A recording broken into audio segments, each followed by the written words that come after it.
Welcome to a Sunny Side Up Life podcast, a show for the woman who is ready to live an abundant life full of freedom and positivity. I'm Sammy Womack, and I'm on a mission to help you break free from survival mode, gain financial freedom, stay motivated, and focus on what matters most. Join the movement and let's start living on the brighter side of life together. Hey guys, welcome back to another episode. I have a really special guest for you guys today. Probably the most requested guest so far, my husband, Daniel. Hello. And we are doing this episode in honor of our 10th anniversary. And we're recording this a little bit early because Daniel will actually be at work for our anniversary. But this is coming out the day before our anniversary, which is October 19th. And so we wanted to just sit down and just kind of share a little bit about what has helped us just through this debt-free journey and what has helped us kind of get on the same page with our goals and share a little bit with you guys. So first of all, I think that it would be kind of helpful if you would kind of describe a little bit about like your work situation, because I get questions about that a lot. Like, what do you do and how long are you at work and all that stuff. So I work for this company. I've been working there for 12 years.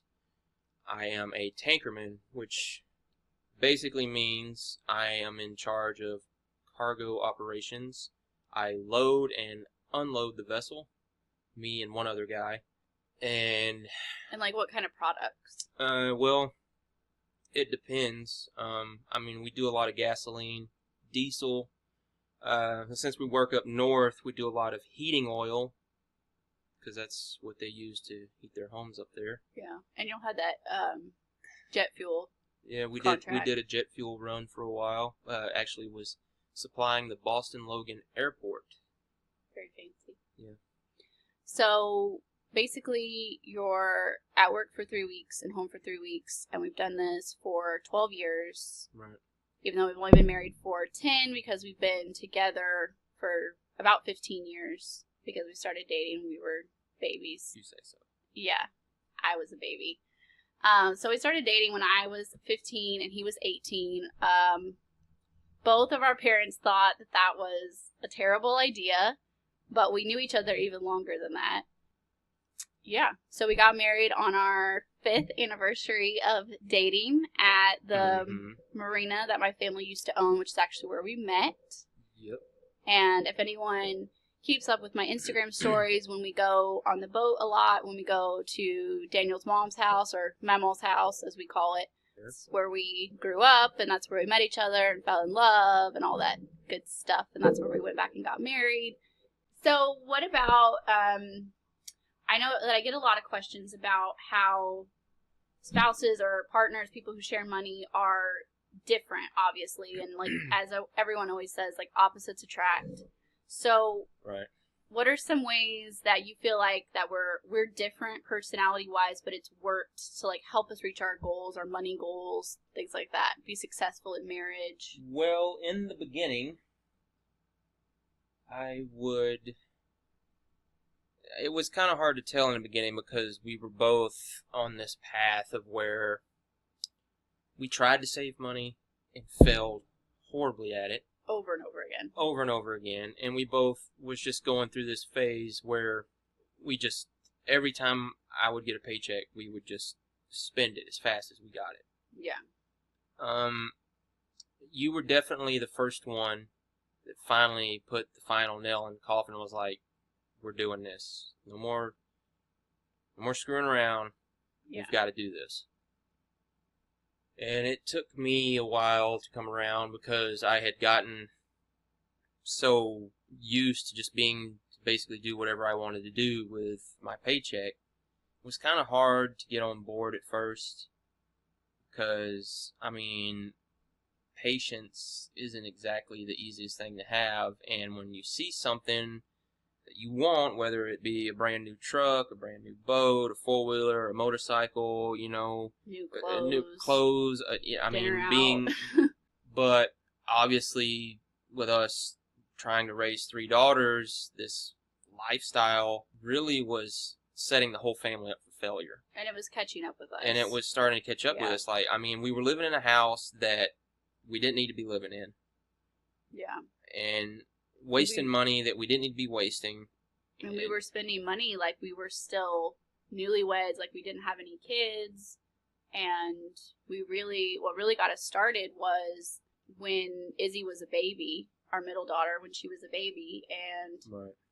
And it was probably like 3 months of me trying to do this budget, and you kind of just, which is how you always are, kind of, I come up with these like crazy harebrained ideas, and you're like, sure, whatever you say. And then, you know, it was like 3 months or so probably into it, and then you were kind of like, all right. Maybe even a little bit longer. I was really hesitant there at first. Well, it was October when we did our first budget, and then it was the end of January when I added up our debt. And you were still kind of hesitant, but like we finally sat down and I finally showed you how much our debt was. And then like a month later, we found out we were pregnant with Melanie. And then I think really when we got pregnant with Melanie was kind of like your like, that was oh God, we're going to have 3 kids. Well, it was the surprise aspect of it. Yeah. I mean, if it hadn't been for Melanie, I mean, I guess she's kind of our saving grace here. Yeah. But we had that motivation. There was a lot of arguments. Yeah. Not knockdown, drag out fights, but mostly just arguments because I just wasn't wanting to do it. Dragging your feet. Yeah. But I think, like, when we got pregnant with Melanie, we were like, oh, God, like, we really are, like, we're about to have our 3rd kid. We really need to get serious. We were struggling so bad with 2, and we were still living like we had no kids. And I think, like, those last few months of Melanie's pregnancy, like, we really kicked it into high gear, and we made a lot of progress. Yeah. Like, in those few months, we really got serious. And then once she was born, so that was like a year that we had been budgeting. We were really good at it by then, I think, and we slipped up a couple of times even after she was born. I mean, we still do. I mean, we're not perfect. We still do now with a cushion. Well, we still do now with our savings account, not with a credit card. You know, back in the day, slipping up with an overdrawn bank account. Yeah. Versus. Now I really wouldn't call it slipping up now because we're just like, hey, you want to do this? Yeah, sure, I'll budget it, and then we go do it. Or if we go over budget, it comes out of savings instead of putting it on a credit card. Yeah. But I was talking about the other day, I think it was in one of my group coaching sessions or something, I was talking about relying on credit cards, and I was remembering the first trip to work that you took without the Discover card. And I remember, like, how scared you were, because you were like, are you sure we're good? Because we finally, like, had enough money in the savings account, and I was like, yeah. Like, I barely remember that. You've got a debit card. Because we quit using our credit cards, but we still carried them around because we were so scared to not have them. Yeah. And it was several months into our budgeting that you finally, like, didn't take a credit card to work. So, what do you think helped us, like, get on the same page? Because obviously, like, you weren't on board at first. And so getting on the same page was basically what we did was when we sat down and we wrote out our goal sheet. And you had added up all of our debt, and I don't remember at the time what was it something we were purchasing, or was it? Well, we kind of like did the rough estimate, like we kind of rough estimated out for like several years, handful of years or so, like where we could be if we saved X number of dollars or whatever. It was the progress. I think it was starting with the credit cards and getting them paid off and seeing the progress. Yeah, is where I started to I not really get on board just yet, but seeing the progress made me realize that this. Hey, this really is working. I think one of the first things I remember you getting excited about was, like I said, we started our budget in October, and then that year you worked through Christmas and New Year's, and so we got all that holiday pay, and then that check that came in with the holiday pay from me working over on Christmas and New Year's, I took it and completely paid off the Capital One card and the Home Depot card. You remember that? Mm-hmm. And that was in January. That was obviously January. It was Oh, that first paycheck. And I bought my shotgun. Yes. I bought my shotgun, that. and it wasn't even a second thought. It was like, yeah, sure. Yeah. When was that though? That was few months later though, wasn't it? That was a few months later. Yeah. It was. I want to say that was after we cut up our credit cards. Maybe. I can't remember. But yeah, buying your shotgun was one of the first things that we really, it was kind of expensive that we cash flowed. Because you were like, really, maybe it was like your birthday present. I think so. Father's Day. Yeah. It was like a few months in. But I remember like that January, we took that holiday pay money and I paid off both those cards because they were, I don't know, like $1,000-ish each, somewhere in there. The Discover card was like $1,200. No, the Discover card was like $12,000. Was it? Oh no, maybe I'm thinking about the Capital One card. Yeah, the Capital One card and the Home Depot card were like $1,000-ish each, right. And then the Discover card was like $12,000. Yeah, it was like $14,000 worth of credit card debt, something like that total. Yeah. But like I paid those off, and I remember talking to you on the phone and telling you that I paid them off, and you're like, "Are you really serious?" And like we were 3 months into the journey, and right. we were like, "Okay." And then when you got home that next time, I think is when we added up our debt. So we added up our debt and added up. We kind of did like our goals. We did our goals. Like projected where we could be. And what did it was when we started planning to buy you a car. Yeah. And because it wasn't long after that was like, because you were like, I really need a car. Well, because we were pregnant with Melanie, and then we were like, oh God, we're gonna have 3 car seats. Like we had 3 kids in 4.5 years. It took us not even a year, maybe a year to save the money for that. It was like a year and a half into the budgeting journey that we got the Suburban, because we paid off all the other debts. No. Then we sold the commercial land right in April of 2016, and then we paid that off. We paid off the rest of the Discover cards. We still had like $9,000 or $10,000 balance on it right at that point, and then we bought the Suburban in cash. That was a big moment for me, because I've never bought, obviously, a vehicle in cash. And I kind of wish that I would have went, because like, okay, so I'll just tell everybody the story. Okay, so with the Suburban, obviously, like I didn't want to go because of the kids, and so I stayed home. But Daniel didn't want to go alone, so my sister went, and he went and got cash out, because we were like, how do we do this? We never cash flowed something like that big. Yeah. It was $13,300, and Daniel went and got $100 bills out of the bank and like drove. Where was it at? Was it like an hour, 2 hours? It was in Tyler. It was in Tyler, so hour and a half, yeah. Drove, like, him and my sister with, like, $13,000 in cash, and then whenever they came home, my sister, Danny, was like, you should have seen Daniel trying to count all those $100 bills. He was so nervous, and it was so quiet in that room, and it was hilarious. So when we bought the truck... Well, I mean, it was in a strange place. No, the funny thing is... When I found this car, this Suburban, I found it on Craigslist. It was an ad. We got this Suburban, and it was a dealer. Yeah. But all they had was a picture of the Suburban in an empty parking lot. Like it was like a mall parking lot or something. Yeah. And it looked nice. I mean, it's a 2007, and it was shined up. It's leather seats. I mean, it is nice. Still nice. And I'm looking at this, and I'm like, there's no way that's an 07. This thing is like ballin'. This is a nice car. It's still nice after 2 years of having our kids in it. The guy originally wanted, what was it, like 13.8, 13.9 or something like that. So I messaged him and I said, will you take $13,000 for it? Yeah, and he met you at 13.3. We went back and forth, and he was like 13.3. That's all I can do. Final, 13.3 flat. I was like, done deal. Wasn't my budget 13 though? Yeah, of course. I went over your budget a little bit, but that's how we roll. But with the truck, when we bought the truck though, we cash flowed the truck this past February. Right. And he went and got a cashier's check for that because it was like $25. Well, our budget was $25, and then you came in $51 under budget.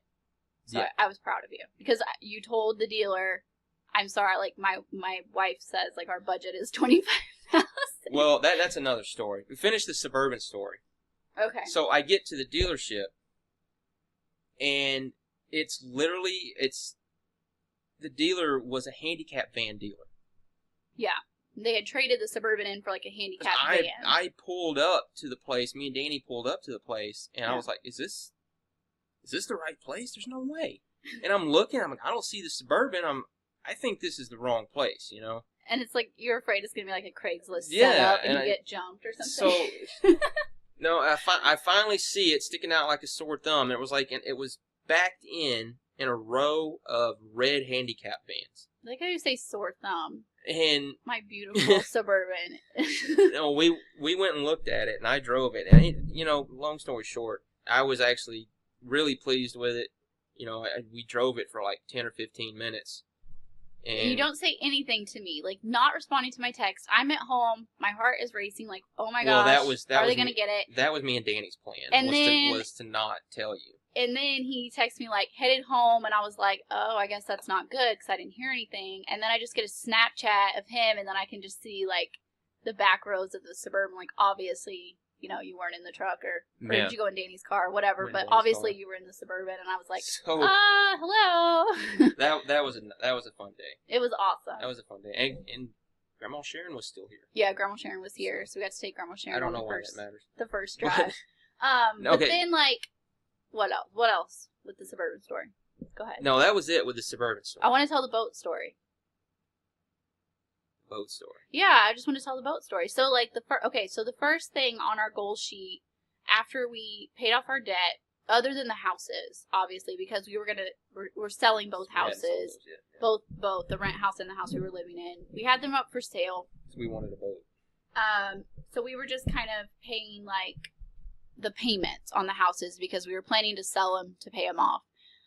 So we were saving, and so like on our goal sheet, our first thing to cash flow after our small debts were paid off was me a vehicle because we had been sharing our old truck for, I don't know, like an obscene amount of years. Yeah. And we had 2 kids and we were sharing a vehicle.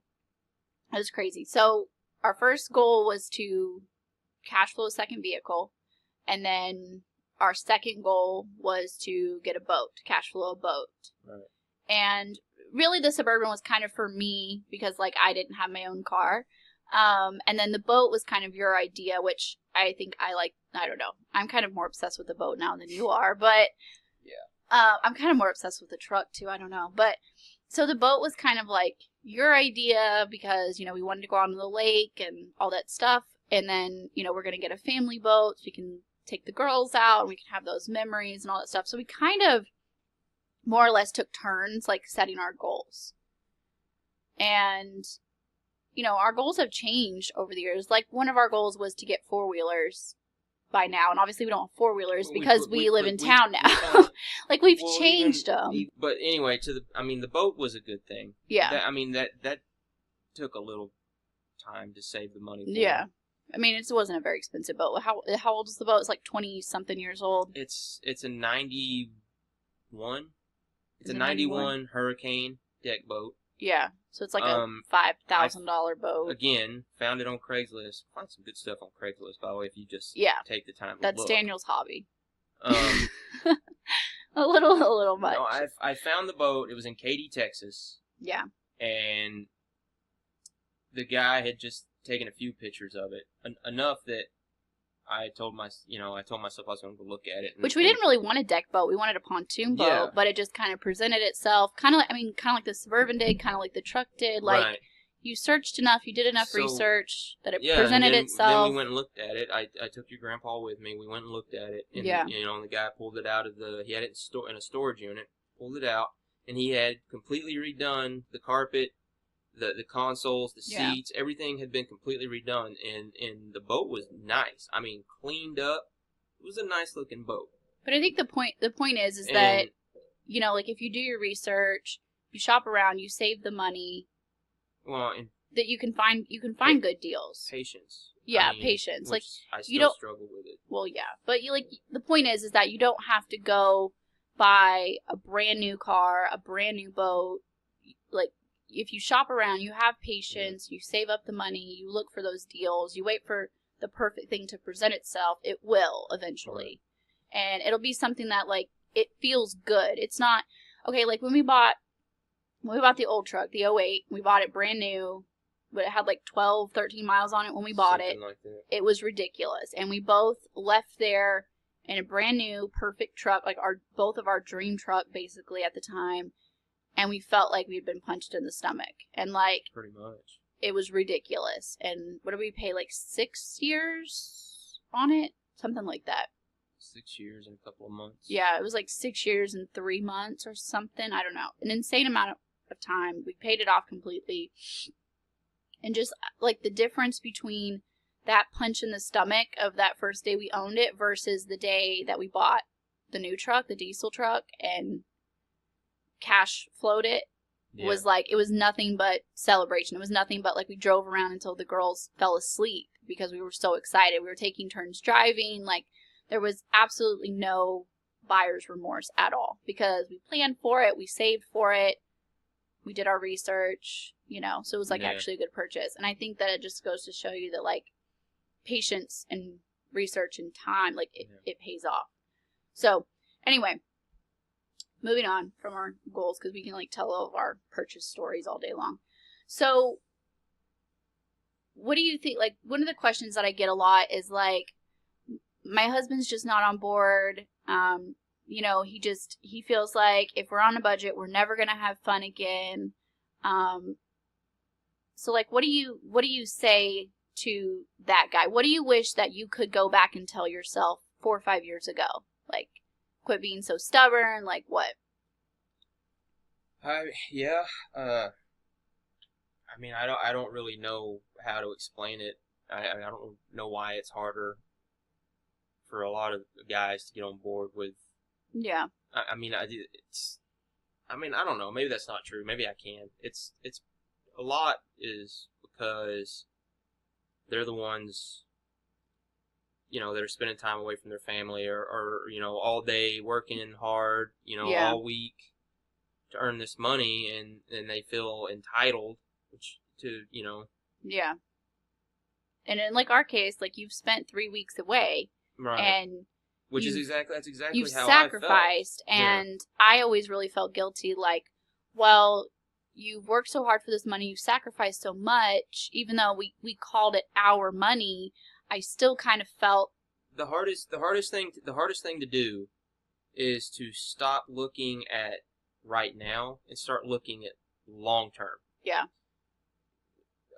I use this as an example a lot, and the guys I work with, they're solely only depending on their 401k for retirement. Yeah, or their Social Security. And it's like, and it's the same old story every time. Well, I can't retire until I'm 65 or 70 before I can collect full benefits. That's total bullcrap. Well, and it's just you really can retire way before then if you would just buckle down and just stop being so close-minded about saving money. It's especially guys in my position, in their position that make so much money. Yeah. Saving money shouldn't be a problem. I mean, it doesn't matter how much money you make. Saving money shouldn't be a problem. It should be more of a priority, and I think it's more of like. I mean, if you're making $40,000 to $60,000 a year, and you're living like you make $150,000 a year, obviously it's going to catch up with you. you need to take a step back and reassess some things. Yeah, and I think one of the quotes that I say a lot is that it's not focusing on what you're giving up, it's focusing on what you're gaining. And I think, especially in the beginning, because you get that fear and you're just like, oh my gosh, I'm giving up this, that, and all the other stuff. And you kind of get wrapped up in like what you're giving up and you forget to focus on what you're gaining. And so in our case, like we made the shared goals list. We sat down, like, we talked about where we wanted to be in 5 years and 10 years and 20 years and all that. And we did it together.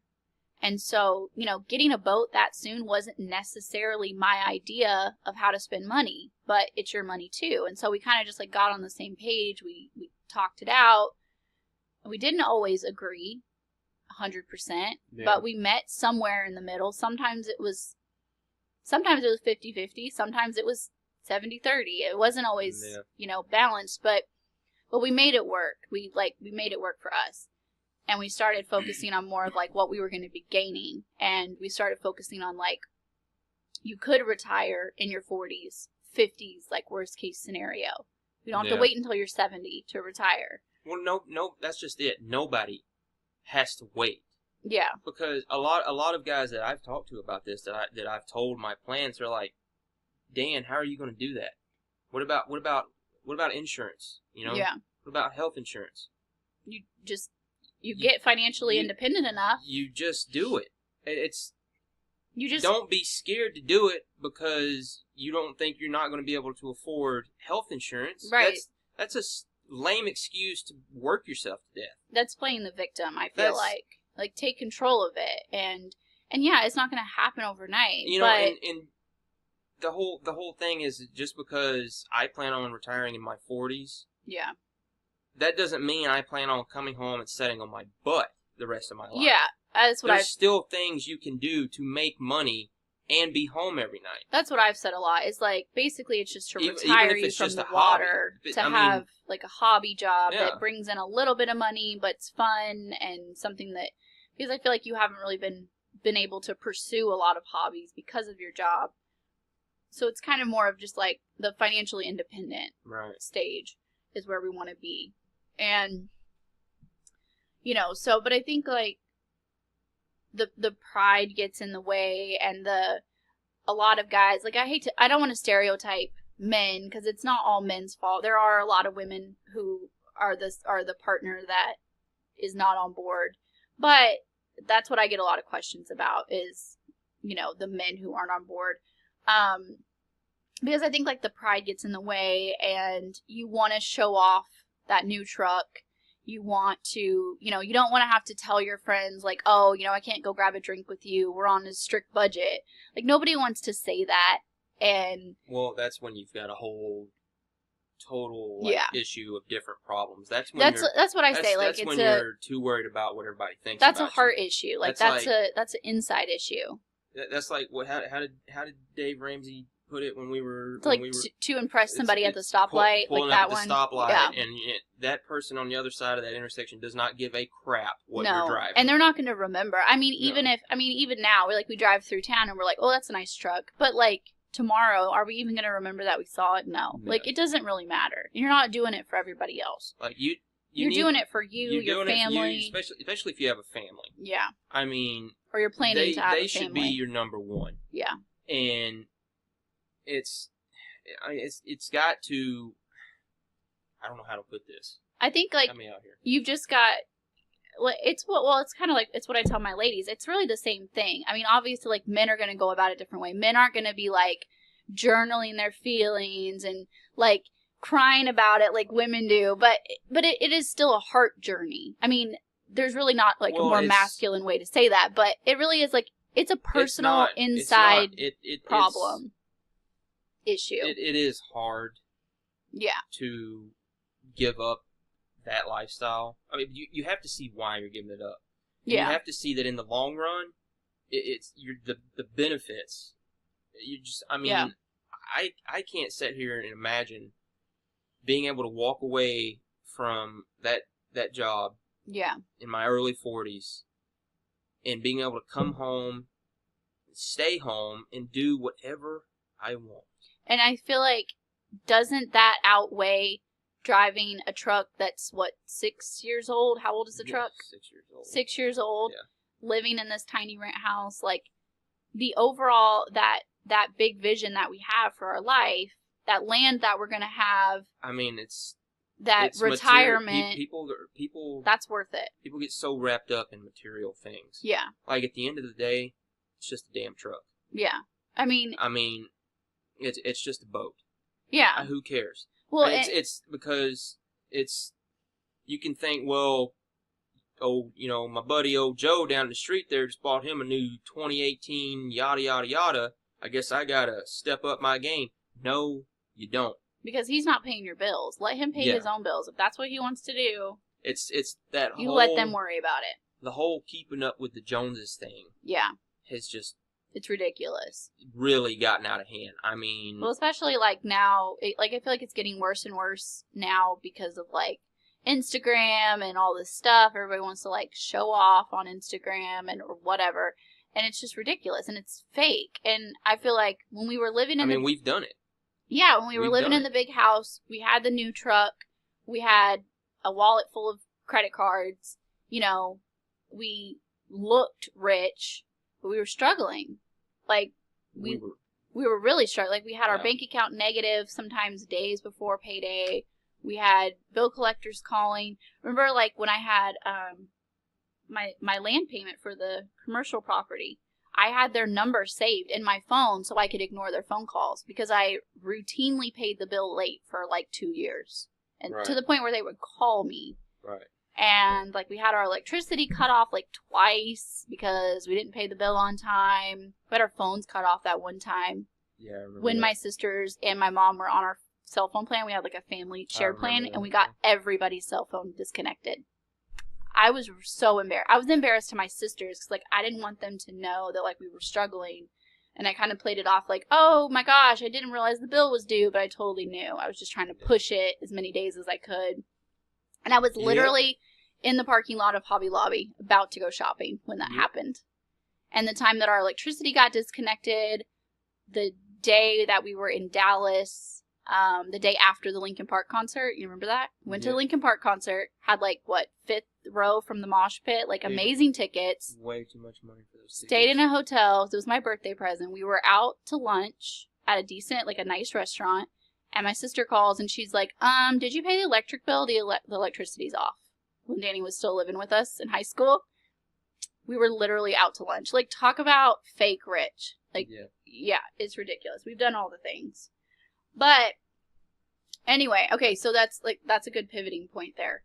So, we used to do all those things to, like, spend money and live the life, but we've got really good at doing a lot of fun things. I feel like we have just as much fun, really, as we used to. Just different. Yeah. And so I want to talk about, like, some of our favorite cheap, like, date nights and family things and things like that. So, what are, like, some of your favorite things that we've done? Like, the things that we do with the girls and stuff. I mean, our walks. Yeah. Taking the girls out for ice cream. I mean, going out to dinner and then going out for ice cream could be expensive. I mean, well, we hardly take the girls really out to dinner because it's just ridiculous. Like, it's so expensive. They don't eat their food. Then we have to, like, discipline them the whole time we're eating. So if we do take them out, we'll take them, like, we'll go to, like, Chick-fil-A or take it to the park or we'll let them play. We'll do, like, more lunch out with the girls. Lunch out. Or we'll just go for, like, ice cream or something. Or we'll cook dinner here at home and then go get ice cream and go for a walk. I mean, or we'll, like the other day when you bought them the pack of cupcakes from Walmart. Yeah. Like, that was so much cheaper than taking them out. The little things. Yeah. Like, you don't have to spend $100 to make it, a good time. Yeah. And that's what I always say. Like, if you're used to, for example, going out for lunch, like, after church on Sundays or something, switch that out for going out for ice cream instead. Because obviously it's going to be so much cheaper than going out for dinner or for lunch. Or you can make it cheaper and still be okay. You still have fun. Right. And things like going to the park, going for walks, things that we've done for, like, date nights. Like, we've had a lot more date nights at home. We've had a lot of, like, put the girls to bed kind of a little bit early or just, at a decent hour and then, like, sit outside, drink some wine, listen to some music. Yeah. Have, like, a fire outside, just sit and talk, things like that. I mean, that's... Going for drives. Yeah. Those things are fun. Like, you don't... Going for drives, listening to music. It doesn't have to be a ballroom show for every occasion. I think kind of like going back to the days when we were like teenagers and we were dating. Like, just go to Sonic and sit in the car and like get a burger and just sit and talk. Like, that's what back road rides. Things like that when we were teenagers, and Well, I we mean, didn't have and the we're money. well, you're kind of getting back into doing that now because Yeah. it's cheap And it's actually more and fun it's fun. than going to like $100 dinner. I don't. We kind of went through a phase where our date nights or whatever, We would spend like $100, $200 like, easily. well, the like we didn't even mention like going to grab a burger or something because we thought we were like above that. Like, yeah. we had to go eat at the nicest freaking restaurant. And we had to get a movie, and we had to go watch a movie, and we had to go out for a drink after, and or whatever, and we spent like $200 on a date. And honestly, you have just as much fun just getting dinner and driving around, or like putting the kids to bed early, watching a movie, popping popcorn, like something. It doesn't have to be fancy to be fun. I think really it's focusing on like the quality time, things like that. So, what about staying motivated in the middle of the journey? Like, obviously, anybody's journey is going to be at least several years long, and our journey was like 4 years or so between the time we started and we got debt free. And we're still longer than that. I mean, we're still still on a journey. on, Our journey's not over. We're not done. We're still on a journey. We're still living below our means, but like staying motivated is definitely. I mean, sometimes that's a touchy subject because it's the hardest part. It is the hardest part. Yeah. But staying motivated for me, and I still struggle with it. There's days where I'm like, screw this. I'm tired of doing this. I don't want to do this anymore. Yeah. There's days like and of course, obviously that only lasts for a couple of minutes because all I got to do is think back to the way things used to be, and I'm like, nope, not going back to that life. Exactly.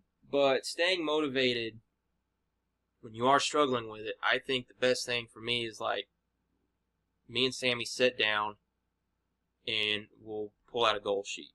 Yeah. And or just have a conversation about it. Just have a conversation about it. A conversation about our plans. I mean, like the progress that we're making, which is why I like to look at a goal sheet sometimes because I look at it as a progress sheet. Yeah.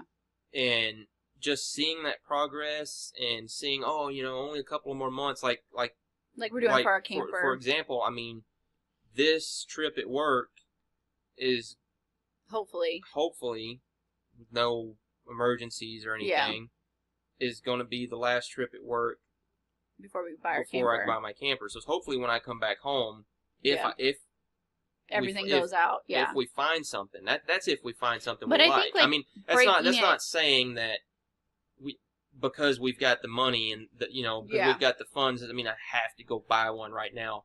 Like, still going to take time, shop around. I mean, well, it's kind of what you've been doing though.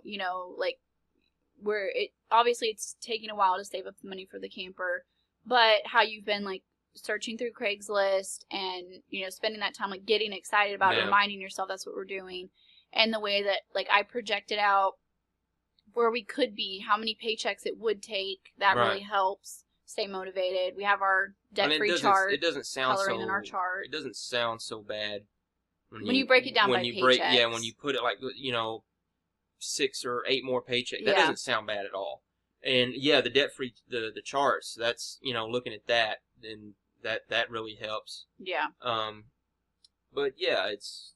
Yeah, that's my ways of staying motivated is shopping around, mostly just doing research on things, or like not just looking at campers. I've looked at other stuff too, like that you want like years in the future. In the future, I'm like that just something visualizing it. Yeah, just visualizing it because I feel like the more you visualize it, and the more you can see yourself or your family with with whatever it is your plans are or whatever you're doing. Yeah, it makes it easier to stay motivated. Yeah, and I think just.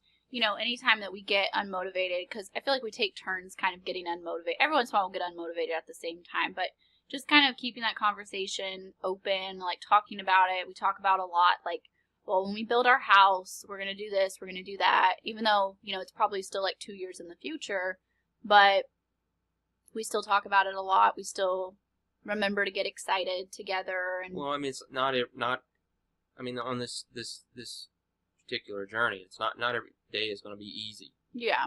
I mean, You just have to remember what why you're doing it. Why you're doing it. Like you always say, what's your why? Yeah. Like, what's your big vision? Like, what, that you're walking towards that. This is something, you just have to remind yourself that this is something that you want to do. Yeah. It's for yourself. It's for the better of your family. Yeah. Like, this isn't for sissies, for lack of a better word. Yeah, I mean, it's like, not. This isn't for the weak. It's not for the faint of heart. This requires you to buckle down and get it together.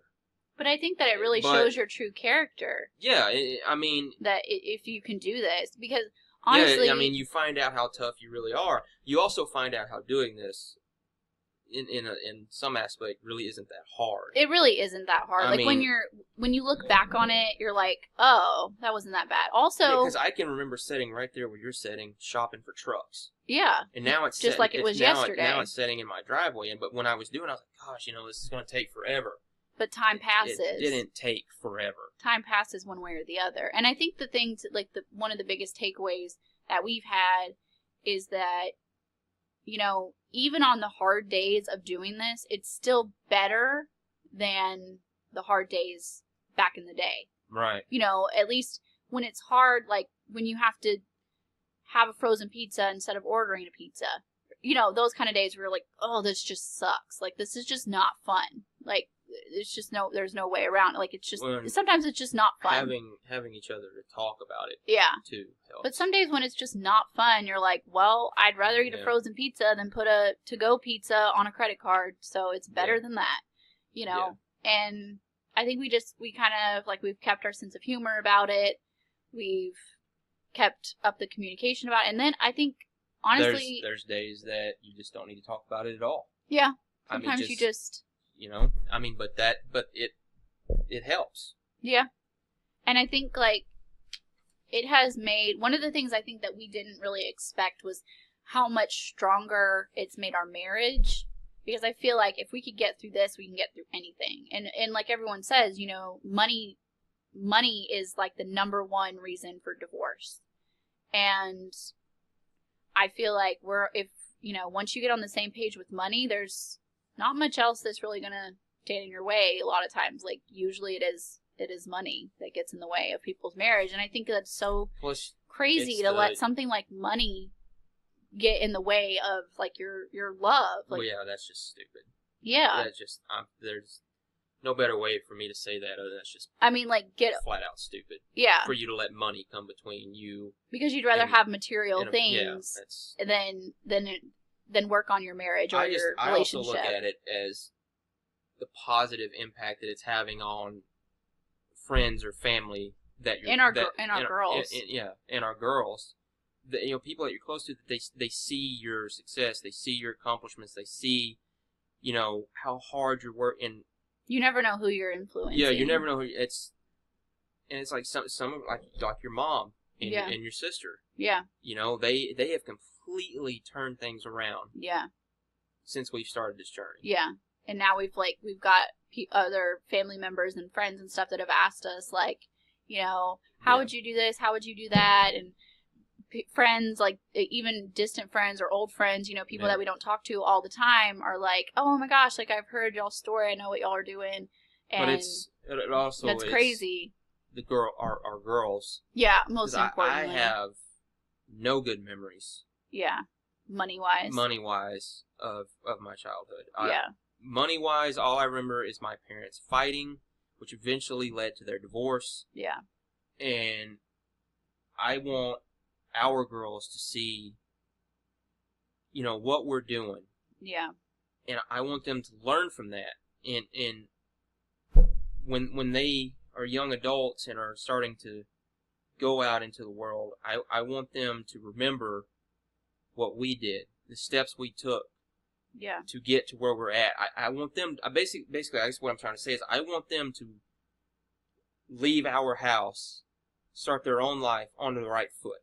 Well, even before they leave, like, whenever they're, like, in high school and they get their first job or whatever. I mean, not to say that, mistakes are going to be made, but you learn from mistakes. Mistakes aren't a bad thing. It's they're learning curves. Yeah. They're just hurdles. I want them to learn from us, so when, they will be prepared, and maybe even to say that they do better than we did. Yeah, I mean, I mean, that's obviously, the ultimate. I want them to do better than we did. Yeah, obviously, that's the ultimate parent goal. They won't start $500,000 in debt almost like we did. Yeah. Yeah, but and also I think I just noticed, how, while we've been saving money. And now how we're saving for the camper, we vocalize that they know what we're doing. And now when we drive past camper places, they're like, how much longer until we can save the money? Or, they like to see us color in the chart. We colored in the camper chart while they were asleep. And they were mad last that we time. colored it in Yeah, without them. they were mad and they woke up and they were like, hey, you colored in the chart without us. Yeah. And, just changing our words from when we talk about, we go to Walmart or Target or somewhere, anywhere, and they want something every time because, of course, they do. And, just instead of saying, no, we can't afford it, just simply, no. Or, no, you don't need it. And instead of, blaming money. And I think that we've changed the way that we talk about it in front of them. And just the way that we talk about money in front of them in general. And just the words that we use and... Right. And all of that kind of stuff. But I think our ultimate goal is for them to have a good life, for the 5 of us to have a good life together, to, go on adventures and travel and live peacefully without worry and stress and all that kind of stuff. Yeah. So. I mean, you live with me, so it's not always going to be peaceful. Peaceful. We have 3 children. Obviously, it's probably never going to be peaceful, even after they're moved out. Yeah. But, whatever. So, what else do we want to talk about? I wanted us to share some memories of our journey, what we kind of did throughout. That was kind of my last question. It was just kind of some funny memories. Do you have any other funny memories you want to share? Not any that jump out at me. No. I can't think of anything else because we talked about counting the cash at the buying the Suburban. That's one of my favorite ones. I don't know. I can't think of anything else. Blowing up the credit cards. We didn't talk about that. I need to link to that video. I'm going to link to that video when I do the show notes. Cool. We decided that whenever we cut up our credit cards, that we were going to blow them up with tannerite, which is you shoot it and then it explodes. Is that a good way to describe it? Basically. Yeah. It's little beads, kind of, that you shoot and it explodes. So that's what we did. We cut up our credit cards, we put them in this little container, and then shot them, and they exploded, and we made a video. And it was pretty fun. Yeah. That was a good memory. I don't know what else. I just think, just the whole idea of how much simpler our life is now and how crazy it is. And Danny and I were talking about this. My sister Danny and I were talking a couple months ago or so. She was like, just think about how different your life is now. If you just woke up in this life, you would be like, where am I at? What am I doing? I was like, yeah, I would have assumed how did we go bankrupt? Why are we in this tiny house? Yeah, right. Why are we driving such old vehicles? Why are we living on this side of town? Yeah. I'd have been like, what alternate universe did I wake up? If I was in a 5-year coma or something, I just kind of woke up in this life, I would be in total shock. The 2010, 2011 Sammy and Daniel would have never. No. We would have turned our nose up to even. Oh, God. Thinking about this. To even think about living in this house. Yeah. And, yeah. But, I think it's just about getting over yourself and, getting over the materialism and thinking about the big vision. I think that's really the ultimate takeaway from all of this. Yeah.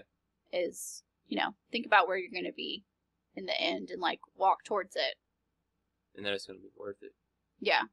And it's worth it along the way too. It's worth it along the way a lot more than I think a lot of people realize. And we're still having fun. Yeah. You still have fun along the way. No vibes have been killed here. No. I mean, we've survived this long. Yeah. Things get better every day. So, is that it? Do you have any last words of wisdom? No? This is where you tell people subscribe to the podcast, leave reviews, It's your job. tell people that leave in the reviews, this was the best episode ever. I mean, Make your husbands listen to this video, your always boyfriends, keep your beer on fiancés. ice. I don't know. Always keep your beer on ice. Have a good bottle of scotch laying around somewhere. That helps. That helps. Speaking of which, I think I left one in the freezer. Okay. Well, thank you for joining. Do you want to say bye? Adios. All right, guys. Definitely share this with anybody that you know is struggling to get their partner on board. And thanks for listening to us ramble and visit, basically. That's about it. All right, talk to you guys next week. Bye.